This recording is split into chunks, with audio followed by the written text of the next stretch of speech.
À la une de ce journal, le président de la République préside la cérémonie de levée du drapeau national en commémoration du 63e anniversaire de la fête de l'indépendance nationale et décore des personnalités militaires, sécuritaires et civiles. Le ministre de la Défense nationale supervise l'inauguration du nouveau siège de l'École nationale d'état-major dans le cadre des activités commémoratives du 63e anniversaire de la fête de l'indépendance nationale. Le ministre du Pétrole, de l'Énergie et des Mines, porte-parole du gouvernement, inaugure le projet d'éclairage public à l'énergie solaire dans les quartiers de Toujounin, Dar Naïm et Riyad.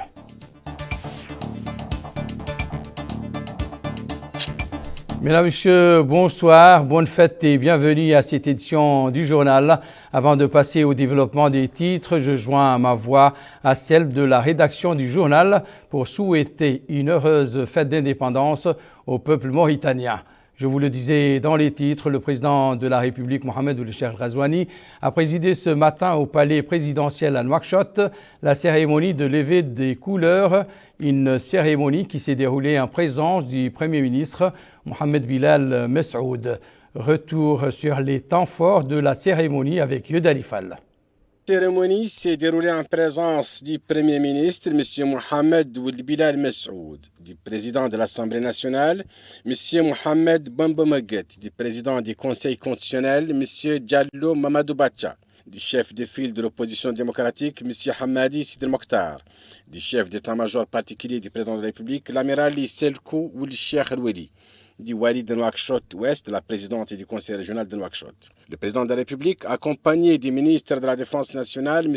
Hanan Ould Sidi, et du chef d'état-major général des armées, le général de division Mokhtar Bel Cha'ban, a passé en revue les unités de l'armée de terre, de la marine, de l'armée de l'air et de la gendarmerie, de la garde nationale et de la police nationale venir rendre les honneurs. M. Mohamed Ould Cheikh Ghazouani a salué les chefs d'état-major des forces armées de sécurité, les officiers supérieurs, les anciens chefs de l'État, les anciens premiers ministres, le ministre secrétaire général de la présidente de la République, le ministre chargé du cabinet du président de la République, les deux ministres conseillers à la présidence de la République, des membres du gouvernement, les présidents et représentants d'organes constitutionnels, les hauts responsables de l'État, les présidents et représentants des formations politiques nationales et syndicales, les membres du corps diplomatique, les représentants des organisations internationales accréditées en Mauritanie et les attachés militaires dans les ambassades à Nouakchott.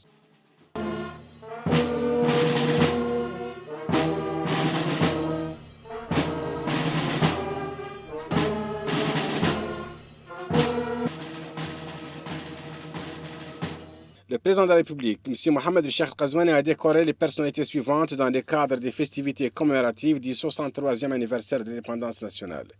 C'est ainsi qu'il a décoré de la médaille de commandeur de l'ordre de mérite national, M. le combattant Cheikh Melainin, remise à M.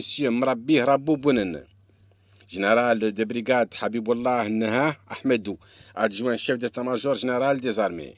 Intendant général de brigade Hanan Hennoun Sidi, directeur général de la sécurité extérieure. Contre-amiral Mohamed Cheikh Taleb Moustapha, chef d'état-major de la marine nationale. Général de brigade Mohamed Mokhtar Ahmed Ali Ndeil, conseiller du Premier ministre. Général de brigade Hamadi Mohamed Mouloud, chef d'état-major de l'armée de l'air. Médecin général de brigade Mohamed Rava, directeur de l'hôpital militaire. Général de brigade Khattar Mohamed Mbarak, directeur général de la protection civile. Général de brigade Suleiman Ahmed Aboud, secrétaire général du ministère de la Défense. Général de brigade Ahmed Abdelwadoud Mbarak, inspecteur général des forces armées et de sécurité. Feu général de brigade Da Sidi Mohamed Al-Aqab, ancien directeur de l'EMIA représenté par Ba Sidi Al-Aqab. Colonel Mohamed Ahmed El-Megdad, attaché militaire à Washington. Colonel Ahmed Sid Ahmed Ali, attaché militaire à Moscou. De la médaille d'officier de l'ordre de mérite national, M. Ahmed Ould Dadda, économiste et homme politique.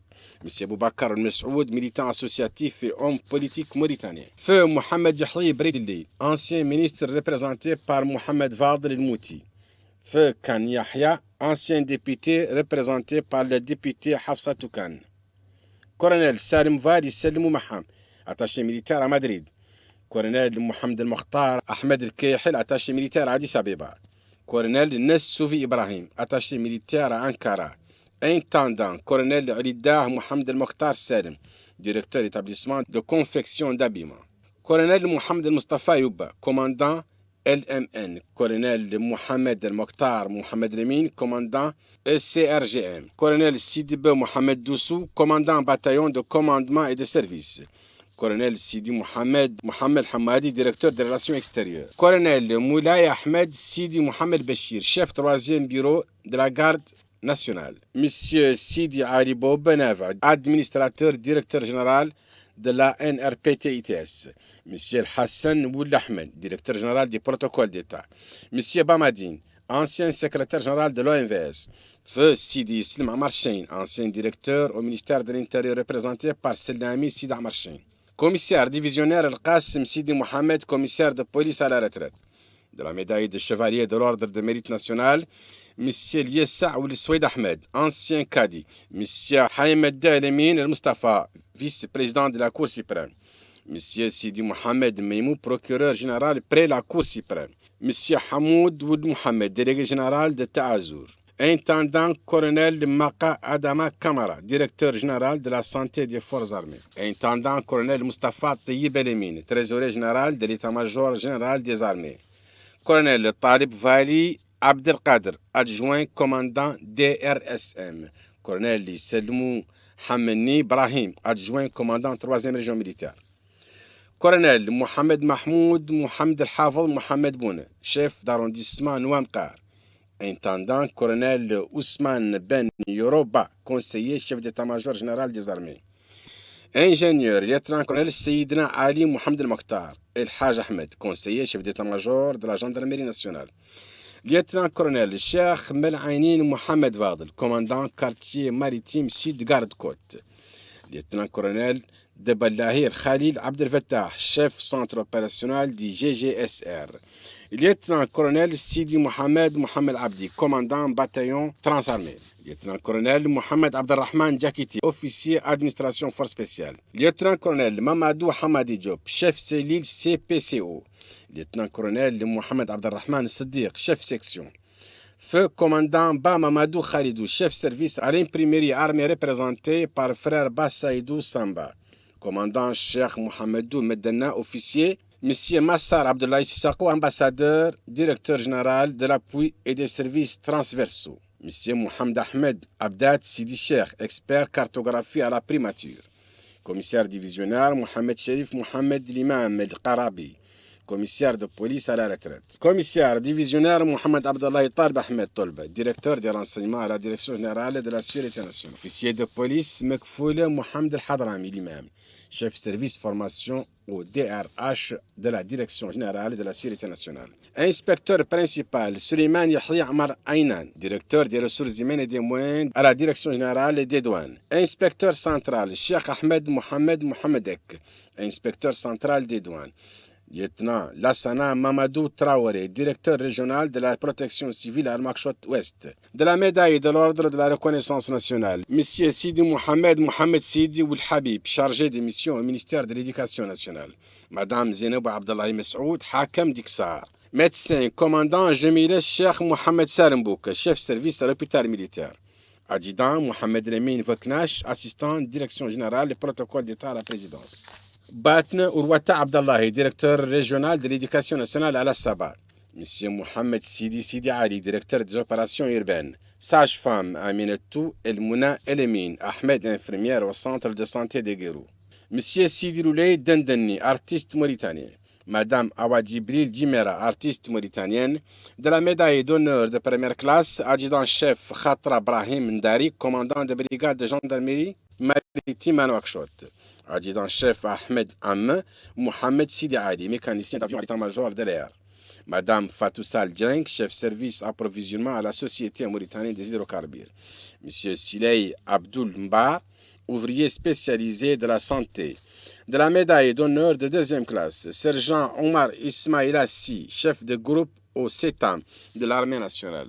Madame Aminata Amarnyang, secrétaire de direction à la primature. Madame Awa Baila Diallo, institutrice à l'école 2 de Selibabi.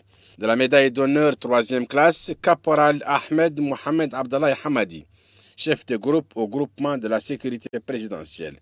Abou Boubounias, chauffeur à l'élevage. Soldat 2e classe, Bobo Mohamed Bekher, 5e région militaire. Hier soir, lors de son adresse à la nation, le président de la République, Mohamed Ould Cheikh Ghazouani, a affirmé que dans sa vision pour l'avenir de notre pays, il a placé le Mauritanien au centre de l'action de développement et en a fait la destination première de l'investissement et l'objet de toutes les politiques publiques, l'intégralité du discours du président avec Mohamed El Bakar.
بسم الله الرحمن الرحيم صلى الله على نبيه الكريم. مواطني الأعزاء، يشرفني ويسعدني كثيرا. Au nom d'Allah, le miséricordieux, le clément, et que les prières d'Allah soient sur son saint prophète. Chers compatriotes, j'ai l'honneur et le grand plaisir de vous adresser, où que vous soyez à l'intérieur et à l'extérieur du pays, mes plus chaleureuses félicitations à l'occasion du 63e anniversaire de la fête de la fierté, de la dignité et de la gloire, de la fête de notre mémorable indépendance nationale. C'est l'anniversaire de l'émergence d'un nouvel espoir de liberté, de justice, d'équité, de progrès et de prospérité. Un espoir né de l'action de résistance militaire et culturelle conjointe pour la défense de notre liberté et de la dignité de notre terre, menée par nos héroïques combattants et nos éminents érudits, toutes composantes de notre fier peuple confondu. Leur vaillance et leur héroïsme resteront gravés dans notre mémoire collective à tout jamais et constitueront pour nous, génération après génération, une source d'inspiration et de valeur, de gloire, de grandeur d'âme et de fierté d'appartenance à la patrie qui mérite sacrifice et loyauté. Ces insignes valeurs inspirent pleinement nos forces armées et nos forces de sécurité, et leur insufflent l'élan de vaillance et le sens du sacrifice dans leur noble mission de défense de l'intégrité territoriale du pays, de sa souveraineté et de la sécurité de ses citoyens. À l'ensemble de nos forces, collectivement et individuellement, officiers, sous-officiers et soldats, nous exprimons toute notre considération et toute notre gratitude. Puissions-nous tous, en ce moment, avoir une pensée pour rendre hommage à tous les martyrs de la patrie tombés sur le champ d'honneur. Citoyens, citoyennes. L'un des facteurs les plus déterminants dans l'impulsion de la Renaissance et le progrès des nations et des peuples demeure incontestablement la volonté de l'homme et son espérance lorsqu'elles sont couplées à des moyens raisonnables de parvenir à cet objectif. C'est ce facteur qui libère les énergies créatrices et renforce l'effort collectif, de sorte que s'associent les différentes initiatives fécondes, qu'une saine concurrence stimule l'action salutaire et que l'innovation serve l'accroissement de la production et l'accélération du développement. C'est pourquoi, dans notre vision pour l'avenir de notre pays, nous avons placé l'homme mauritanien au centre de l'action de développement et avons fait la destination première de l'investissement et l'objet de toutes les politiques publiques. Que ces politiques soient relatives à la mise en place d'un État moderne doté de solides institutions au service des citoyens, avec une priorité accordée à ceux parmi eux les plus exposés à la vulnérabilité et à la précarité. ou que ces politiques concernent la mise en place d'une économie résiliente et émergente, ou la construction d'une société fière de sa diversité et réconciliée avec elle-même. Les fondements de cette vision, dans leurs principes et dans leurs objectifs, procèdent d'une volonté de construire une patrie à laquelle ses fils sont fiers d'appartenir, qui font de sa défense un honneur et qui participent tous à la gestion de ses affaires. Une patrie qui préserve la dignité, les libertés, l'identité religieuse et civilisationnelle de ses citoyens et le riche patrimoine culturel, diversifié dans un contexte où prévalent la justice, la sécurité et l'équité, et offre aux citoyens les possibilités du progrès et de la prospérité ainsi que les opportunités de réaliser leurs espoirs et leurs aspirations. La première condition pour la mise en œuvre convenable de cette vision est la stabilité et la sécurité. Condition que nous avons réalisée, Allah en soit loué, en dépit de la montée de la violence et du terrorisme, ainsi que de la prévalence des crises politiques et sociales dans la région et dans le monde. Cette condition n'aurait pu être remplie sans l'aide d'Allah et la contribution de chacun d'entre vous, et sans aussi la mise en œuvre efficace de notre stratégie de sécurité dans ses différentes dimensions. Nous y sommes parvenus aussi grâce à notre diplomatie active, fondée sur des principes de bon voisinage, de respect mutuel, de coopération fructueuse et constructive et d'adhésion aux valeurs de paix, de sécurité et de fraternité entre les peuples du monde. À ce titre, nous avons conduit une diplomatie sans compromission, ni reniement de notre soutien ferme et constant des causes justes, telles que la cause palestinienne que nous considérons celle d'un peuple opprimé, celle de la sacralité des lieux saints et de solidarité avec nos frères. Notre souci de sécurité n'a d'égal que notre détermination à nous débarrasser, une fois pour toutes, des diverses formes d'injustice, de marginalisation, d'exclusion, de pauvreté et de précarité, conformément à notre principe constant de soutien à nos citoyens les plus vulnérables, aux revenus les plus faibles. Pour faire face à ces phénomènes, nous avons accéléré et intensifié l'appui de soutien à nos citoyens les plus exposés à la pauvreté, à la vulnérabilité, à la marginalisation et à l'exclusion, en mettant en place un large filet de sécurité sociale multidimensionnel à travers divers mécanismes afin d'éviter la détérioration de leurs conditions de vie et de renforcer leur résilience. Sur un deuxième plan, nous avons redoublé d'efforts pour combler les lacunes et corriger les déséquilibres économiques, sociaux et politiques, tant structurels qu'institutionnels, qui sont à l'origine de ces phénomènes inacceptables.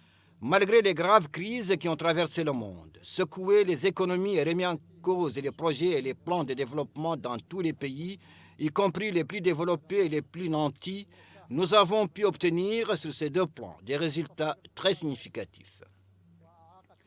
Les filets de sécurité que nous avons mis en place continuent de s'étendre en termes de nombre de bénéficiaires et de diversification des formes de soutien, tels que les transferts monétaires, la subvention de produits alimentaires, l'assurance maladie et les facilités en matière de santé, notamment la prise en charge médicale des patients atteints de cancer et d'insuffisance rénale et le versement de subventions mensuelles à leur profit.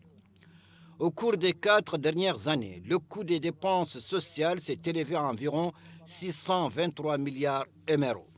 En outre, nous avons consenti des efforts pour que les citoyens les plus vulnérables puissent accéder à la propriété foncière dans le cadre de nombreux programmes dont le dernier en date, Projet Nouvelle Vie, permettra dans sa première phase l'attribution de parcelles à 9118 familles dans un lotissement entièrement viabilisé ainsi que l'accès à des logements adéquats grâce à la construction de 2300 logements dont les travaux sont soit achevés ou en voie de l'être. Toutes ces actions sont conduites dans le but de contribuer à la réalisation de l'aspiration légitime des citoyens à une nouvelle vie digne et décente.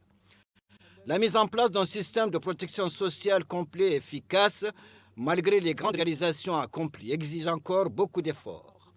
Mais la vision pour ces réalisations existe. La force de détermination et de volonté est présente. Les fondations de ce chantier social sont achevées et son édifice qui commence à prendre forme sera parachevé avec l'aide d'Allah et grâce aux efforts de tous. Toutefois, quel que soit le niveau du soutien social, celui-ci ne saurait constituer une solution durable au problème de la pauvreté, de la précarité, des disparités et de l'exclusion sans qu'il ne soit accompagnée par une action volontariste et efficace pour s'attaquer aux principales causes de ces phénomènes, à savoir les déséquilibres structurels de la gouvernance institutionnelle et politique, ainsi que de la gouvernance sociale et économique. Pour remédier à ces déséquilibres, nous avons œuvré à consacrer et à consolider le principe de la séparation des pouvoirs. Et nous avons mis l'accent sur la réforme du système judiciaire, car le pouvoir judiciaire est le principal pilier de tout État de droit. C'est à ce titre que nous travaillons actuellement à la mise en œuvre du document consultatif sur la réforme de la justice afin de moderniser le pouvoir judiciaire et de renforcer son indépendance. Nous avons également fait de l'ouverture à tous, du dialogue et de la concertation un choix stratégique dans notre approche de gestion des affaires publiques, ce qui nous a permis de consacrer la primauté de l'accord sur les fondamentaux sans préjudice pour les différences qui peuvent s'exprimer dans un cadre général de responsabilité et de respect. Cette approche a permis d'apaiser la vie politique grâce à la réactivité et à la volonté de chacun d'entre vous, en particulier des forces politiques, pour transcender les crises et les tensions qui avaient auparavant marqué la scène politique. Cet apaisement a contribué à renforcer notre cohésion sociale et notre unité nationale, nous mettant ainsi à l'abri des crises destructrices que le monde a récemment connues et tout au moins d'en subir le moins de dommages possible. Il a également permis, grâce à la concertation entre les différentes forces politiques, d'organiser des élections législatives, régionales et municipales sur une base pleinement consensuelle qui régit les règles et les modalités dans leur déroulement. Nous avons aussi tenu à impliquer tous les acteurs dans la gestion des affaires publiques, à consolider la décentralisation, à renforcer la proportionnalité pour agir à la base de représentation et à instituer une nouvelle liste électorale pour assurer la représentation aux sphères électives des jeunes et des personnes ayant des besoins spécifiques dans un souci d'équité et de rejet de toute forme de marginalisation, d'injustice et d'exclusion. De même, nous avons consolidé les libertés individuelles et collectives et lutté contre les stéréotypes sociaux négatifs en insistant sur la nécessité de se départir de ces mentalités et pratiques contraires aux préceptes de la charia et aux exigences de la loi et en porte-à-faux du concept de l'État moderne, tout comme elles nuisent à la cohésion sociale et à l'unité nationale. Nous avons également lutté contre tous les agissements contraires aux droits de l'homme en œuvrant à la mise en œuvre du plan national de lutte contre la traite des personnes au travers d'un arsenal juridique approprié et d'une feuille de route pour harmoniser les lois avec les traités internationaux ratifiés à cet égard, ainsi qu'au travers du renforcement des capacités des organisations de la société civile travaillant dans le domaine des droits de l'homme. Parallèlement à toutes ces réalisations, un vaste effort de réforme au niveau de la gouvernance économique, y compris des actions de réforme du système des marchés publics, de simplification et de modernisation du système fiscal et d'adoption d'une nouvelle approche de lutte contre la corruption fondée sur l'institutionnalisation, la rigueur et la continuité. Cela a permis d'accroître le niveau de maîtrise des dépenses publiques, favorisant le financement de projets et de programmes sociaux, tout en réduisant le recours à l'emprunt pour soutenir nos efforts de réduction du ratio de la dette rapportée au PIB qui est passé de 70% en 2019 à 43% en 2022. Ces judicieux choix économiques ont permis à notre économie de renouer avec la reprise et à subir le moins de dommages causés par les répercussions de la crise de la Covid-19 et de la guerre russo-ukrainienne, comme en témoigne le taux de croissance du PIB de 6,4% enregistré en 2022 et qui devrait atteindre 6,8% en 2024. Dans le même temps, nos efforts pour maîtriser l'inflation se sont poursuivis, celle-ci devant atteindre 4,5% d'ici la fin de l'année, après avoir été d'environ 11% en 2022. Toutes ces réformes ont permis de maintenir les équilibres économiques importants ainsi que d'améliorer le niveau d'accès tant sur le plan qualitatif que quantitatif aux services de base tels que l'eau, l'électricité, l'éducation et la santé.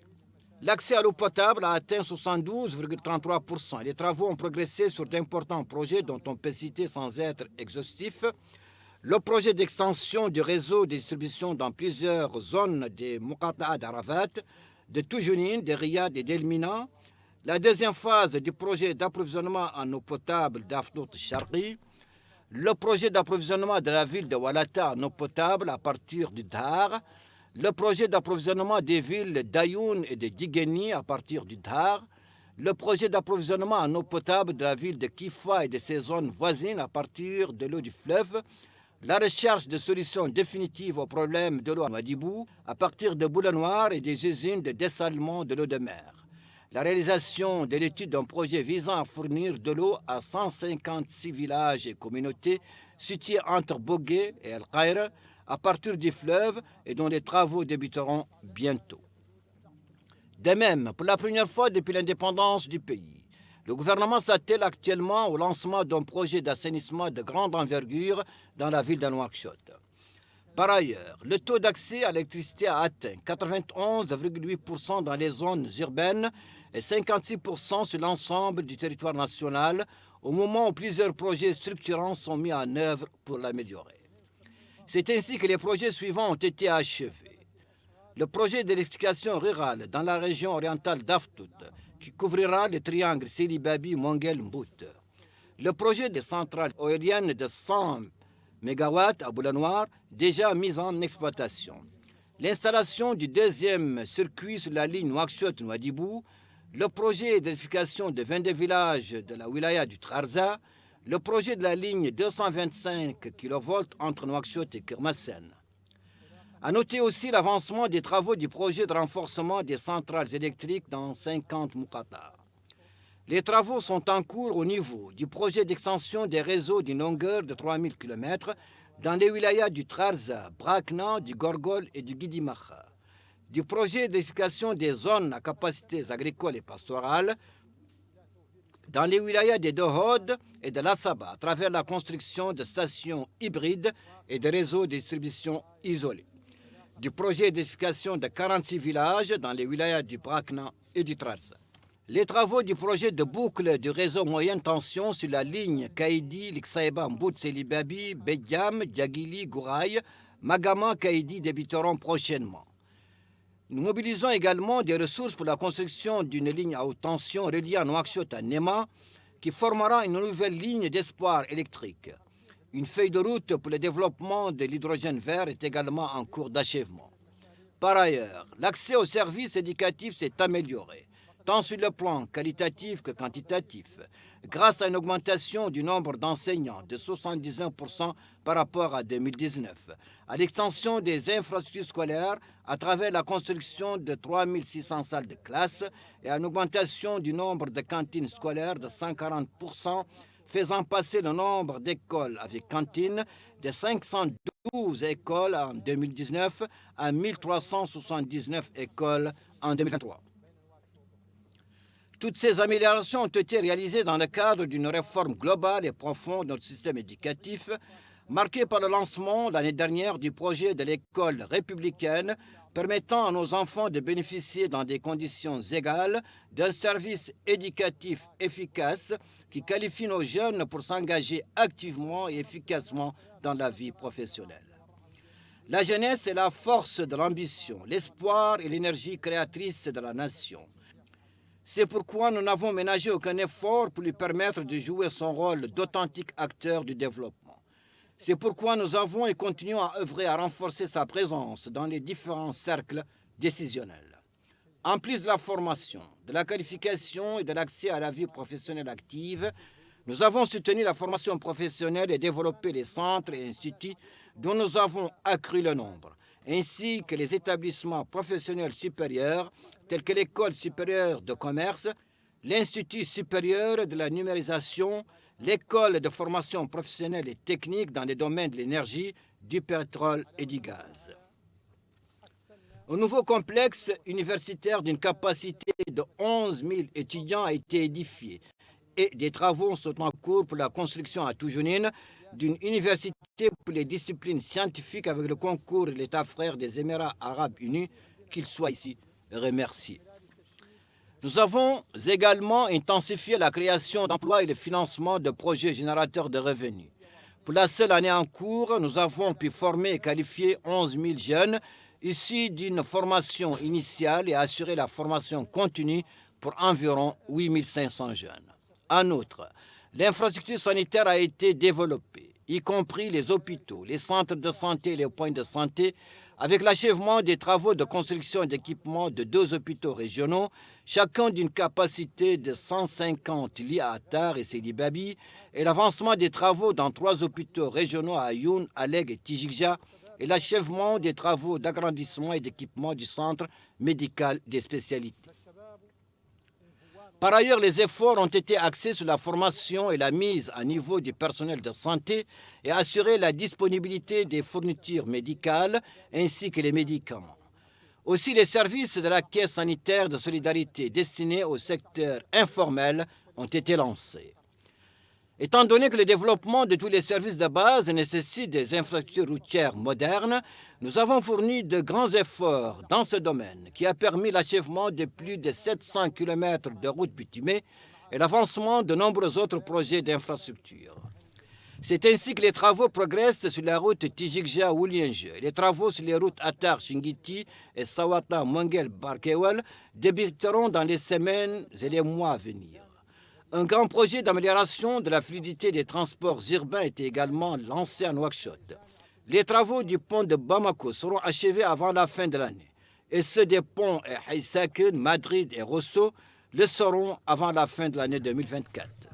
Parallèlement à toutes ces réalisations, la conception et la mise en œuvre continue des politiques intégrées de développement d'un secteur productif a permis d'atteindre un taux d'autosuffisance en riz de 81%, l'augmentation de la production céréalière nationale de 42% par rapport à son niveau de 2019, l'aménagement de 8 854 hectares de zones agricoles, la mise en place d'axes hydrauliques d'une longueur de 197 km et le désenclavement et l'électrification des zones de production. Le budget alloué à la santé animale a également été considérablement augmenté. Un grand projet ambitieux a été mis en œuvre pour soutenir le secteur de l'élevage et le fonds pour la promotion de ce secteur a été activé au moment où une politique de renforcement de la bonne gouvernance et d'optimisation des ressources halieutiques a été adoptée afin de préserver leur durabilité et d'assurer leur intégration dans les circuits économiques nationaux. Le secteur minier s'est également vu accorder une importance cruciale en raison de son rôle central dans le développement économique. Dans ce cadre, nous avons élaboré et mis en œuvre un plan de développement de la Société nationale de l'industrie et des mines visant à accroître sa production d'ici 2030. Grâce à ce plan, la production de l'entreprise devrait atteindre 14 millions de tonnes cette année pour la première fois de son histoire. Dans le même contexte, la première pierre du projet FDERIC a été posée, ce qui permettra d'augmenter la production de l'entreprise d'au moins 2 millions de tonnes. Une étude de faisabilité a également été lancée pour la mine de Tizerarf qui devrait avoir une capacité de production de 6 millions de tonnes. Des négociations sont actuellement en cours entre l'entreprise et certains de ses partenaires pour lancer le projet l'Ouaj qui aura une capacité de production de 11 millions de tonnes. Des efforts exceptionnels ont été déployés pour organiser et encadrer les activités d'orpaillage dans des conditions qui favorisent à diverses franges de la société de bénéficier de cette richesse et des milliers d'opportunités d'emploi qu'elle offre aux jeunes. Ces efforts ont également généré une augmentation significative du nombre d'unités industrielles et de la quantité de production d'or, ouvrant ainsi des perspectives prometteuses pour les secteurs. Citoyens, citoyennes, il ressort clairement de tout ce qui précède, et en dépit des crises destructrices qui ont secoué le monde et de la situation économique, sociale et politique dont nous avons hérité, que nous avons pu, au cours des 4 dernières années, obtenir, grâce aux efforts de chacun d'entre vous, des résultats très significatifs. Nous jouissons de la stabilité et de la sécurité. Notre situation économique est confortable. Les principaux indicateurs reflètent un équilibre macroéconomique conforté par une grande confiance de nos partenaires. Et toutes les perspectives présagent d'énormes opportunités de réaliser nos aspirations, notamment les opportunités qui ne manqueront pas d'offrir les dizaines de grands projets en cours de construction et l'approche de la date d'exportation de nos richesses gazières. Néanmoins, pour aussi nombreuses et importantes qu'elles soient, ces opportunités ne pourront avoir de réel impact que dans la mesure où le citoyen est suffisamment préparé, bien formé et qualifié, et qu'il adhère aux valeurs du travail et de l'effort et aux vertus de l'abnégation et de la persévérance. Je suis pleinement confiant que grâce à notre entraide et à la force de notre détermination, nous saurons tirer les meilleures parties des diverses opportunités offertes par notre situation actuelle et par les perspectives prometteuses qui se dessinent pour construire ensemble la nation à laquelle nous aspirons, celle de la fraternité, de la solidarité, de la justice et du développement global durable. Vive une Mauritanie libre, indépendante et prospère. Que la paix, la miséricorde et les bénédictions d'Allah soient sur vous. والتنمية المستديمة الشاملة. عشتم وعاشت موريتانيا حرة مستقلة ومزدهرة. والسلام عليكم ورحمة الله وبركاته.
L'intégralité du discours du président de la République à l'occasion du 63e anniversaire de la fête nationale d'indépendance.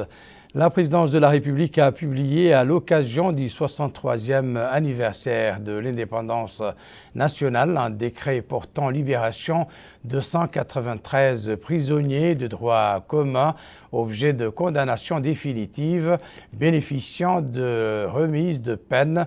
Le décret est ainsi libellé.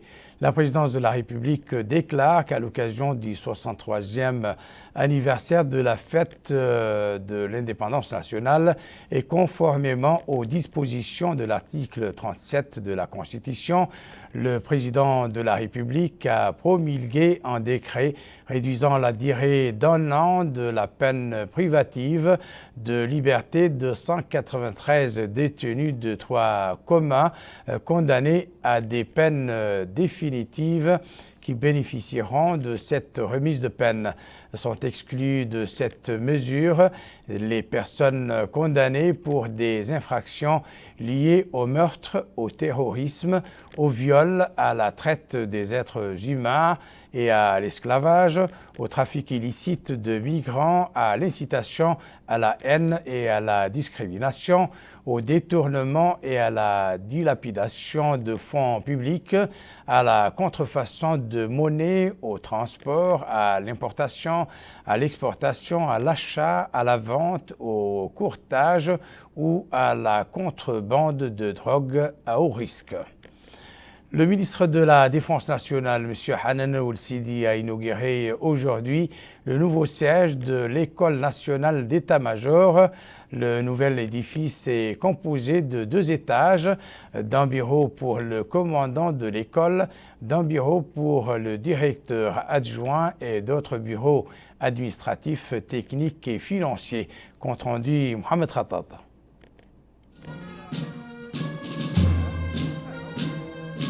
C'est sous ces airs de la musique militaire que le ministre de la Défense nationale, M. Hanan Ould-Sidi, accompagné du chef d'état-major général des armées, le général de division, Boule Mokhtar Chaban, a foulé le sol du Collège national de commandement et d'état-major, saluant le détachement militaire venu lui rendre les honneurs avant l'inauguration de cet édifice flambant neuf du Collège national de commandement et d'état-major. Après la coupure du ruban symbolique en guise de démarrage du fonctionnement de l'école, le ministre a visité visiter les différentes composantes de l'école où des explications détaillées lui ont été présentées par le commandant de l'école, le colonel Mohamed Ahmed Mohamed El-Benani. Le nouveau siège de l'École nationale des états-majors se compose de 2 étages, d'un bureau pour le commandant de l'école, d'un bureau pour le directeur adjoint et d'autres bureaux administratifs, techniques et financiers. Le ministre du Pétrole, des Mines et de l'Énergie, porte-parole du gouvernement, Nani Oulistroga, a inauguré le projet d'éclairage des quartiers périphériques de Toujounin, de Dar Naïm et de Riyad. Cette inauguration s'inscrit dans le cadre des festivités commémoratives du 63e anniversaire de l'indépendance nationale. Vatimatou Moulaïzen. Le projet d'éclairage des quartiers périphériques de Toujounin, Dar Naïm et de Riyad a été inauguré hier soir par le ministre du Pétrole en compagnie de la présidente de la région de Nouakchott, Mme Vatimatou Abdelmalik, à partir du quartier Dubaï à Toujouni, wilaya de Nouakchott Nord.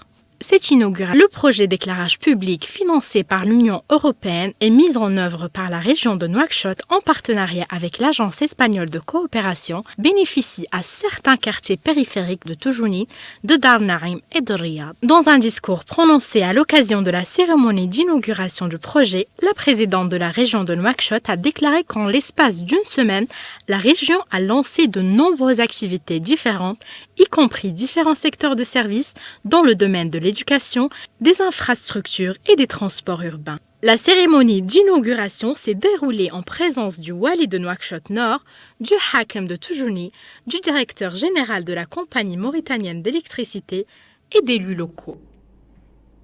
Au nom du ministre de l'Intérieur et de la décentralisation, Mohamed Ahmed Ould Mohamed El-Amin, le secrétaire général du département, Mohamed Mahfouz Brahim Ahmed, a présidé hier soir une réunion avec les partis politiques de la majorité et de l'opposition. 2 points ont été discutés. Le premier concernant les mécanismes de poursuite de consultation afin d'assurer l'approche participative adoptée dans le traitement des affaires publiques, tandis que le second est lié au document de la charte républicaine signé le 21 septembre dernier entre le ministère en tant que représentant du gouvernement et les partis de l'Union des forces de progrès et le Rassemblement des forces démocratiques. Le ministère a indiqué que la réunion s'est déroulée dans une atmosphère sereine et constructive, caractérisée par la franchise et le sérieux. Lors de la rencontre, les différents partis ont exprimé leurs opinions et positions sur les questions soulevées. Après les délibérations, le ministère de l'Intérieur et de la décentralisation a été chargé de rédiger le procès-verbal. À présent, nous allons suivre ensemble les cérémonies de levée des couleurs qui se sont déroulées dans les wilayas de Nouakchott Sud et Nord. Aminata Khan. Devant les locaux de la wilaya de Nouakchott Nord, Tfeila Mint Mohamed Haden, wali de la wilaya, a présidé les activités commémorant la célébration du 63e anniversaire de notre indépendance nationale. La wali était accompagnée du commandant du groupement régional de la garde nationale numéro 14, le colonel Haj Mohamed Sid Ahmed Ould El-Amin, et ont passé en revue une unité de la garde nationale et leur ont adressé un salut d'honneur avant de saluer les chefs des départements et les dirigeants des services de sécurité au niveau de la wilaya de Nouakchott Nord. La même cérémonie a eu lieu dans les locaux de la wilaya de Nouakchott Sud, où le wali Niang Jibril Hamadi a assisté à la cérémonie de levée du drapeau national au rythme de l'hymne national et a écouté la musique militaire suivie de l'hymne national. La cérémonie s'est également déroulée au niveau de la wilaya de Nouakchott Sud en présence des autorités administratives, sécuritaires et militaires, en plus des élus et de quelques résidents de la wilaya. Les mêmes cérémonies ont eu lieu dans les wilayas de l'intérieur. Aminata Khan nous décrit l'atmosphère dans les villes de Nema, Ayoun et Kifa. Le 28 novembre de chaque année marque la date où les Mauritaniens célèbrent la fête de l'indépendance nationale.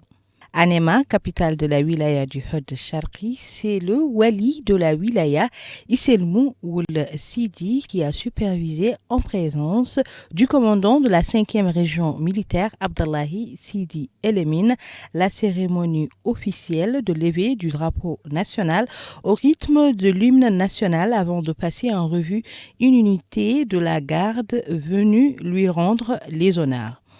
Ensuite, le wali s'est dirigé devant les écoliers de l'école fondamentale Sophia qui ont entonné fièrement l'hymne national avant de saluer les élus et les responsables qui sont venus assister à ce moment.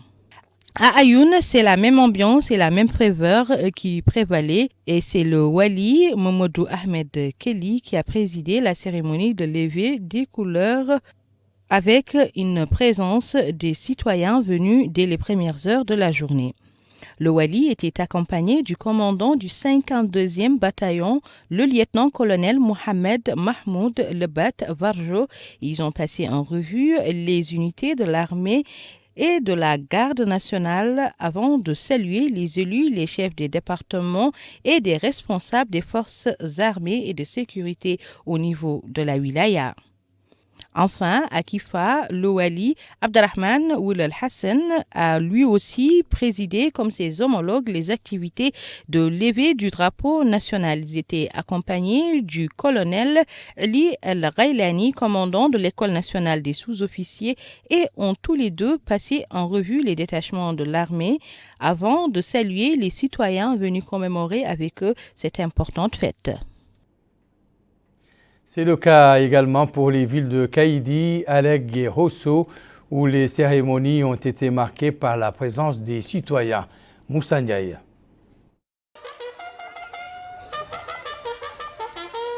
C'est en face de la résidence du Wali d'Igorgol à Kaïdi-Ville que le 63e anniversaire de la fête de l'indépendance nationale a été célébré, en présence des habitants de quelques quartiers de Kaïdi, des différentes unités de forces armées et de sécurité et autorités administratives de la wilaya.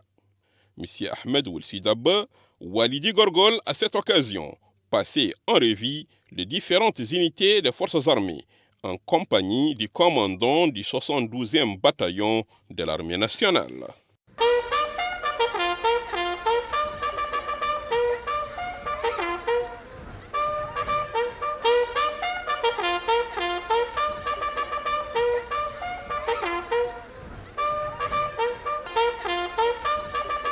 À Aleg, capitale régionale de la wilaya de Brakna, la cérémonie de levée des couleurs s'est déroulée sous la supervision du wali, M. Mohamed Oulsalek, en compagnie du commandant de la 7e région militaire, colonel Ahmedou Oularbi Javar. Tous deux ont passé en revue les différentes unités des forces armées et de sécurité, notamment l'unité de la compagnie d'appui régionale relevant de la 7e région militaire, l'unité du bataillon blindé, une unité de l'artillerie et une autre unité de la garde nationale.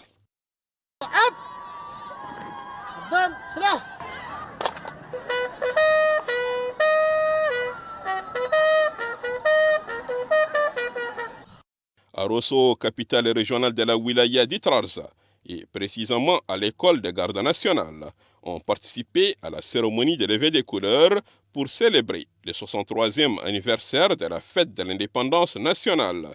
Les unités de l'armée nationale, la gendarmerie, la garde, le groupement général de la sécurité routière, sans oublier une importante délégation officielle venue de la République du Sénégal au nom de la région de Saint-Louis, pour partager avec leurs frères mauritaniens la joie de tout un peuple en ce jour du 28 novembre 2023.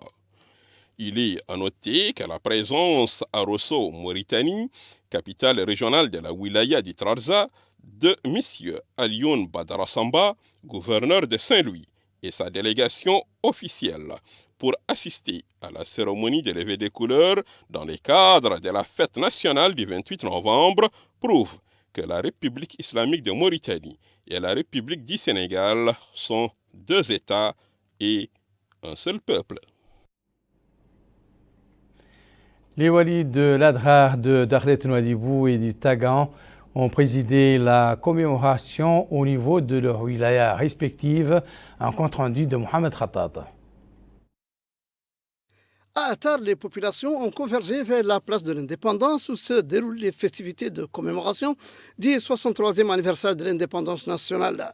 Ici, des détachements des différents corps militaires, notamment les fanfares, la 3e région militaire, les parachutistes, l'académie militaire interarmes, la base militaire, l'école d'aviation et la 6e brigade de la garde nationale, ont pris position pour chacun remplir la mission qui lui est assignée. Le wali de l'Adrar, M. Abdallahi Ould Mohamed Mahmoud, accompagné du commandant de la 3e région militaire, le colonel Mohamed Amin Ould Mohamed Ould Bilal, a passé en revue des unités militaires venues rendre les honneurs avant de saluer les hauts gradés, les responsables administratifs et sécuritaires, les élus et les chefs de services régionaux ainsi que les notables. Le wali a par la suite assisté à la cérémonie de levée des couleurs sous les airs de la musique militaire et de l'hymne national. Là, c'est Nouadhibou et plus précisément à la place dite de la tribune officielle, surplombant le cœur de la ville, qui a été gagnée par les populations pour assister aux festivités marquant la commémoration du 63e anniversaire de l'indépendance nationale. Des unités de la gendarmerie nationale, de l'armée nationale, de la marine nationale, de la garde nationale, de la police nationale et du GGSR ont très tôt pris leur position avant l'arrivée du wali de Dakhlet Nouadhibou, M. Mahi Ould Hamed, en compagnie du commandant de la première région militaire, le général Zaïd Mbark El-Khair, auquel les détachements ont rendu les honneurs en présence du président de la région de Dakhlet Nouadhibou et du maire de la commune de Nouadhibou. Le wali a ensuite salué les hauts gradés des différents corps militaires et sécuritaires ainsi que les responsables administratifs de la wilaya. C'est sous les airs de la musique militaire et de l'hymne national que la cérémonie de levée des couleurs s'est alors déroulée. Là, c'est le Tagant, et plus précisément la place de l'indépendance en plein centre-ville de Tidjikja, qui a été envahie par des populations venues assister à la cérémonie de levée du drapeau national et aux festivités commémoratives de la fête de l'indépendance nationale. Ici, le wali du Tagant, M. Tayyib Ould Mohamed Mahmoud, entouré des autorités administratives et de sécurité de la wilaya, a supervisé la cérémonie de levée des couleurs en présence du président du conseil régional et des élus locaux. La cérémonie a été marquée par une démonstration exécutée par une unité de la garde nationale au grand bonheur des populations. Yodalifal, quant à lui, revient sur l'ambiance des festivités de l'indépendance nationale au Guidimara, au Tiris Zemour et dans l'Inchiri. C'est le wali de Tiris Zemour, M. Mohamed Mahmoud El-Mokhtar Ould Abdi, en compagnie du commandant de la 2e région militaire, le général Abba Ould Bati, qui a supervisé la levée de couleurs. La cérémonie s'est déroulée dans l'espace public réservé habituellement à cette occasion. Étaient présents à cette occasion les élus locaux et plusieurs chefs des services centraux de la wilaya. À Sidi Babi, la célébration de la fête de l'indépendance nationale ce 28 novembre a été supervisée par le wali de Guidimaka en compagnie du commandant de la 4e région militaire et en présence des élus locaux, des représentants des syndicats nationaux. Ils ont passé en revue des détachements venus leur rendre les honneurs à cette occasion. La levée du drapeau national fut le moment le plus solennel de cette cérémonie. À Agjucht, les habitants de la ville étaient venus nombreux assister à cette cérémonie présidée par le wali de la wilaya, M. Idrissa Demba Korera, accompagné du colonel Ahmed Ould Abdi. La présence massive des élèves à cette occasion a été remarquée. Ils étaient nombreux à cette occasion venus chanter l'hymne national. À présent, cette réunion tenue dans la wilaya du Tiris Zemour, c'est le wali qui a supervisé la rencontre qui a vu la participation des cadres et acteurs de la société civile. Les intervenants ont apprécié les efforts déployés pour la réussite de la visite du président de la République. Moussa Ndiaye. Après la réussite de la visite de son Excellence, M. Mohamed Ould Cheikh El-Qazouani, président de la République à Zouérat, dimanche 26 novembre 2023, pour superviser l'inauguration d'importants projets. Autorités administratives, élus locaux, acteurs de la société civile et du développement local se sont réunis sous la présidence du wali de Tiris Zemour, M. Mohamed El-Mokhtar Ould Abdi, pour évaluer la visite du président de la République et les dispositions à prendre après la réussite de cette visite présidentielle dans la wilaya de Tirizimour.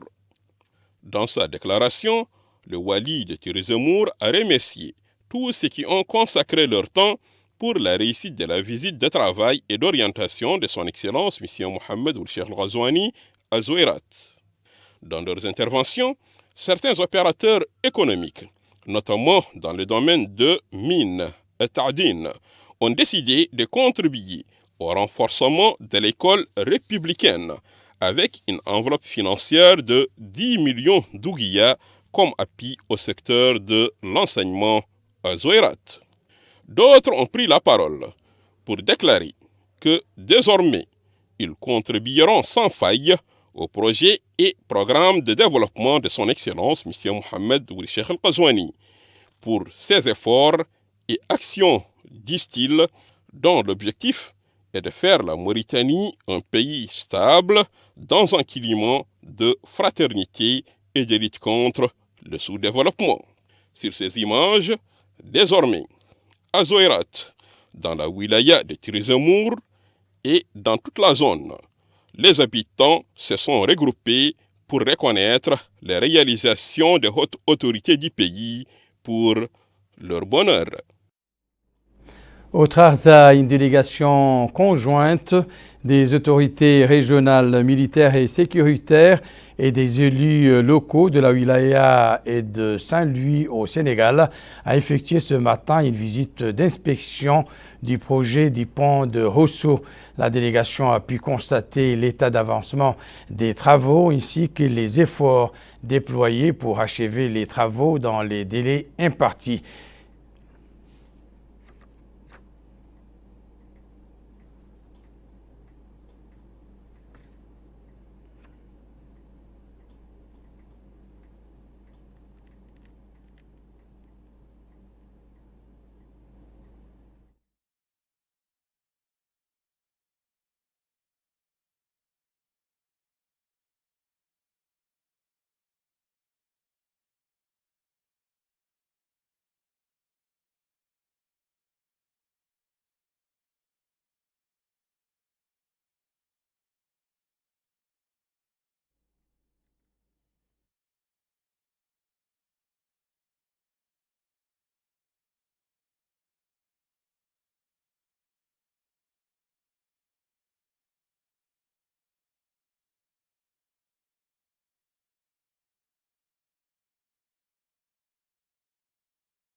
À présent, le rappel des principaux titres de cette édition. Le président de la République préside la cérémonie de levée du drapeau national en commémoration du 63e anniversaire de la fête de l'indépendance nationale et décore des personnalités militaires, sécuritaires et civiles. Le ministre de la Défense nationale supervise l'inauguration du nouveau siège de l'École nationale d'état-major dans le cadre des activités commémoratives du 63e anniversaire de la fête nationale d'indépendance. Le ministre du Pétrole, de l'Énergie et des Mines, porte-parole du gouvernement, inaugure le projet d'éclairage public à l'énergie solaire dans les quartiers de Toujounin, Darnaïm et Riyad. C'est la fin de cette édition. Merci pour votre attention. Excellent moment avec le reste des programmes d'El Mauritania. Au revoir.